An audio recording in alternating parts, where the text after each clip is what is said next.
અમદાવાદના રખિયાલ અને બાપુનગર વિસ્તારમાં લુખ્ખાઓએ જાહેર રસ્તા ઉપર હથિયાર લઈ આતંક મચાવ્યો હોવાનો વિડીયો વાયરલ થતા ચકચાર મચી ગયો છે। ઘટના સ્થળ ઉપર પહોંચેલા પોલીસ કર્મીઓને પણ લુખ્ખાઓએ ધક્કો મારી પોલીસ વાહનમાં બેસાડી દેતા હોવાનો વિડીયો સામે આવ્યો છે। પોલીસની હાજરી ન હોય અને લુખ્ખાઓ મન પડે તે રીતે વર્તે તે તો સમજી શકાય, પરંતુ પોલીસની હાજરીમાં પણ આ રીતનું બેફામ વર્તન કરતા હોવાનો વિડીયો વાયરલ થતા ઘણા સવાલો ઉઠ્યા છે। આ મામલે 2 પોલીસ સ્ટેશનમાં ગુનાઓ નોંધાયા છે અને એક શખ્સની અટકાયત પણ કરી લેવામાં આવી છે। आज रात 18 तारीख को 11 बजे का बनाव है।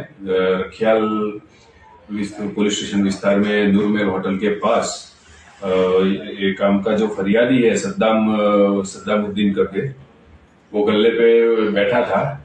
तब ये जो आरोपी है सरवर कड़ो और उसके साथ 5-6 लोग थे, वो सब गल्ले पे गए और उनको जाके पूछा कि भाई तुम्हारा भाई सलमान कहाँ है। सलमान के साथ उनकी कुछ दुश्मनी चल रही है।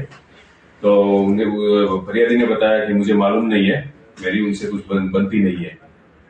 तो ये सब गाली गलौज करने लगे और बोला कि वो नहीं है तो कोई बात नहीं, हम तुमसे बदला लेंगे, भाइयों से बदला लेंगे, ऐसा बोल के तलवार से वो हमला किया और उसको मारने की कोशिश की। तो वो फरियादी वहां से भाग गए। अभी मालूम पड़ा है कि एक आरोपी पकड़ा है और